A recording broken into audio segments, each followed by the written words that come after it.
Hi everyone, thank you very much for joining me. It's your girl Umangcobo back on your screens.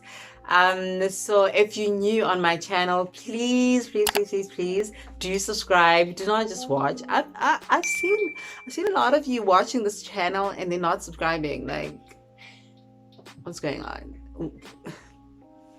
Please explain yourself, okay? So please do subscribe to my channel. I'll really appreciate it.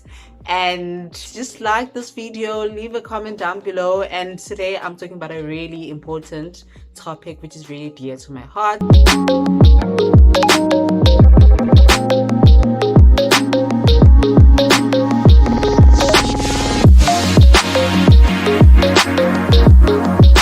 As parents, we never have a recipe. We never know what is right and what is wrong until we really experience it and we get to it and we actually get to know how it feels like being a mom or it feels like being a dad. Okay, so today's topic is on punishment versus discipline. So the difference between the two and what makes those two different. And for me personally, I find it very important as an individual to educate yourself and sort of learn your child and learn the different ways in which are working for you as an individual. So this is why I always say that what might work for me might not work for the next person, and which is why it's very important for you to actually look back and reflect on obviously the things that you've been through. Woo! English, you've been through as a parent, and the challenges that you face with obviously your kids. Okay, so I went to Google and I did a little research, and just to sort of get a very simplified definition or meaning of the two, where obviously discipline and punishment is concerned. Okay, so I'm gonna read these two from my notebook. Yes, the girl has a notebook. I'm really taking this thing seriously, you guys. I mean, do subscribe. Okay, so the first one is punishment. So punishment, this is what Google says. Punishment focuses on the past behavior and offers little to nothing to help a child behave better in their future. That is punishment.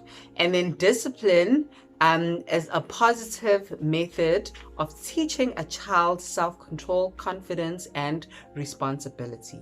And if you are listening carefully, these are just like opposites to each other. Like this one is on one side of the road and the other one is just on the opposite side of the road.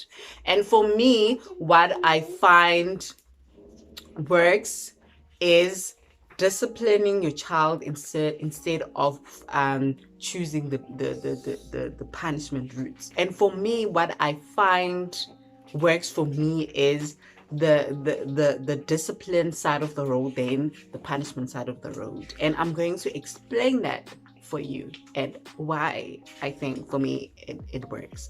Before we get there and before we get to examples and how actually I go about disciplining my daughter, let's just go and have a look at discipline and the three ways in which you can go about into disciplining your child. And there are three types of ways, or the three ways that you can discipline or go about disciplining your child.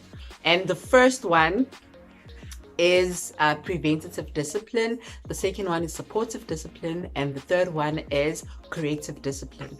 And what makes those so important, it's like different steps into obviously getting to your what you're aiming for, or the end results. Okay, so supportive discipline, we're starting with preventative discipline. So preventative discipline has to do with preventing anything that you do not want your child to do, or any behavior that you obviously do not want your child to behave in. So you're preventing misbehavior, basically. Okay, so for example, you would set out rules in your household in how obviously you want your child to behave, or the things that you do not want your child to do in terms of when it comes to their behavior and building their character. So it's you preventing your child by letting them know what you do not want them to do. So do not just be like, okay, you're getting a belt today because you did whatever, and without you actually communicating that, actually, my child, I do not appreciate you if you are acting in a certain way. And that's, I feel that's where some of us get it wrong. We're so quick to punish, not realizing that actually we haven't had a discussion about this, whatever the child has done with my child, and the fact that it's not acceptable, especially when kids are still young. We need to remind them, we need to tell them that this is wrong, this is not acceptable, because they're still trying to figure life out, and they're still trying to figure this world out. And me being 28 years old, I'm still trying to figure this life out. It's too much. It's too much. But I hope this is going to work for you. Okay, so obviously the first one is prevent, and the second one is supportive discipline. So supportive discipline helps with reminding your child of the preventative discipline rules that you've put in place. Okay, so you constantly reminding your child of what is wrong and what is obviously right. As you reminding your child of the rules that you put in place in your household. So it's you constantly reminding them that remember, I told you that you were not supposed to do 1, 2, and 3, and remember that 1, 2, and 3 is wrong, and you give them the reason why you think 1, 2, and 3 is wrong. And it needs to be a back and forth communication with your child, reminding them of the things that obviously they are not supposed to do in terms of their behavior and their actions. Okay, and then we get to corrective discipline. And corrective discipline should not, well, for me, I do not like corporal punishment. I personally feel that corporal punishment will never work, and it does not work, because it's more focused on punishing the child with the limitations of obviously communicating with your child and building a relationship with your child. And also punishment raises a lot of fear on your child. So instead of your child respecting you as their parent, they end up fearing you instead of respecting you. Okay, so corrective discipline is you initiating obviously the corrections, you correcting your child. Obviously it differs with the age groups. So for example, I have a 3-year-old, and for me, what I use with her is the naughty corner, or taking away her privileges. So privileges being obviously the things that she can live without, and the things that, for example, are like toys, or like toys that she uses on a daily basis. But what is important and what you need to remember is that even with you putting your child to a naughty corner or taking away their privileges, you still need to communicate with them. So what I'll do with my daughter is I'll put her in the naughty corner. I'll tell her, obviously, you are going to the naughty corner because you have done 1, 2, and 3. And after the naughty corner, we have to have a discussion on why I put her in the naughty corner, and why I think it is wrong for her to do the 1, 2, and 3 that she has done, obviously with her action, the wrong actions that she has done. And it needs to be a back and forth communication where you also, your child has to respond back as well, and they need to reassure you that they understand.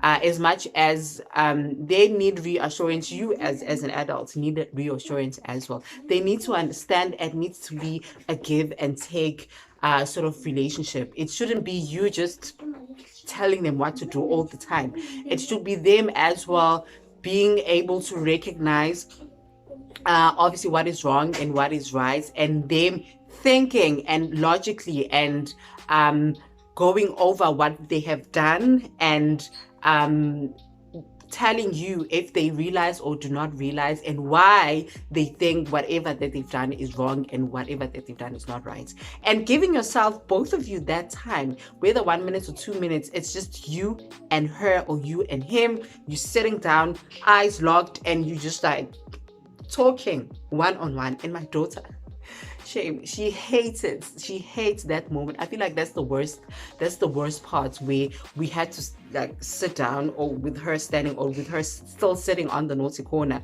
and I just like, I tell her, look at me, we are talking about this, and you are not leaving the naughty corner until we have this discussion. And for me, it has been working. It has been working. So far, so good. It has been working. I'm not complaining. So I'm good. No corporal punishment for me. Okay? And I don't think I'll even use it. So, no. Count me out. Count me absent, ma'am. Okay? And then, so those are the things that you can try out, and obviously what might work for me might not work for you. And I would appreciate it if you can drop down a comment down below and tell me what are the things that you have tried out as a mom, or what are the things that your parents, if obviously you do not have a child, you're still young, let me know how obviously your parents discipline you, and if you think it's working for you or if it's not working for you, and what are the ways that you think they might, you think your parents should start doing or implement in their disciplining routine. I really appreciate it, because I want this to be a back and forth communication. Yes, no, yes, yes. I'll stick with the yes. And another thing, we need to reassure our kids that we love them. Just because you're taking away their privileges, just because you're putting them on the naughty corner or whatever, you need to reassure your child all the time that you love them. I feel like we need to tell the kids almost every day, well actually every day, that you love them and reassure them, because that's how you build their self-esteem as well, where they do not go outside to be reassured by the world and people that obviously are going to be negative. Not everyone is negative out there, and that's not what I'm saying, do not read this wrong, but sometimes, especially when they have their friends around, they shouldn't be seeking love only from the outside. They should need to be reassured within their home that actually mom, dad loves me, and I'm confident about that. And you need to constantly remind your kids, and especially when you are busy doing the corrective discipline, you need to tell them that actually, so and so, it's not that I hate you. I do not hate you. Mommy doesn't hate you. I do not hate you. What I do not like or what I do not appreciate are your actions or what you have done, not because I hate you. And I love you. I love you as my son. I love you as my daughter. And you are beautiful, you're talented, you're clever, you're bright, you this, you that. Like, encourage your kids all the time. I feel that is like the most important thing that you can ever do for your child. And always communicate with your kids. Build a relationship where your child can come up to you when they are in trouble. So that is why it's very important for you to not raise kids that fear you as their parents, but kids that respect you. And also, what you also do as a parent, kids are watching and they're looking up to you. And let's say, for example, you tell your child to not lie, and then the following day you tell a lie, and you tell a lie, and your child recognizes that you are telling a lie. How do you think that is going to work? Like, mom, yesterday you were telling me not to lie, but today you...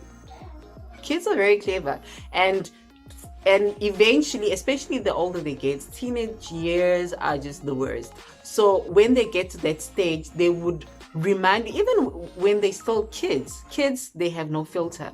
When they still babies, they have no filter. They'll remind you, but mom, you told me yesterday that I shouldn't lie, but today you are lying. So remember, when you are initiating the preventative discipline, always also discipline yourself as well. As a parent, you need to discipline yourself, and all the rules that you put in place, put those rules for yourself as well, because sometimes we tend to forget, and we act however, because obviously we think we're adults, we know it all, we've been through it all, and yada blah blah. But your kids are watching, and all your steps and all your moves that you take, they are watching, and what comes out of your mouth as well, they are watching it. So if you tell your child to not swear, and then the following day you swear, how do you think your child is going to stop swearing? Like, hello. So you need to be an example. So and most of the time kids, they follow actions more than they follow words. So they would take your actions into account than they would what you say to them, especially when you are shouting at them. So your actions also as a parent are very important. So please do behave in a manner that obviously is in relation to what you have put in place in your household and the rules that you put in place in your household. Okay, so this might not work for you, and I know some of the things that I've mentioned might not work for you. Let me know what you use as ways of disciplining in your household. Let's communicate. Let's build a communication. Let's build a relationship. Let's do this. Okay, so thank you very much, and thank you very much for watching and getting to this point of this video. I hope this is helping. This was very helpful to you. I hope this was helpful, and I hope that you're going to use some of my tips when it comes to disciplining your kids, and I hope that you're going to reevaluate in how you have been disciplining your kids, and the ways that you obviously can change in the way that you have been disciplining your little ones or the old ones or whatever. Okay, thank you very much for watching, and don't forget to follow me on Instagram. My IG handle is _mc.ngobo, and on Twitter it's mc_ngobo, and C being MSIE. Okay, because I don't know, a lot of people do search for me, because I've had 1 or 2 people saying that I was searching for you, but then I didn't find you. Yeah, blah, blah, blah. So it's MSIE, not MSI only. There's an E at the end. Okay, thank you very much for watching. If you haven't watched any other of my videos that I have uploaded, please go and watch. I'll leave a link on some of my videos that I have on my channel. Thank you very much for watching. From this heart to yours, I love you very much, and keep on supporting your girl. Tell everyone, share this video, tell everyone that uMaNgobo is still here, and she is not planning on going anywhere anytime soon. Yes. Okay, thank you very much for joining me. I love you very much.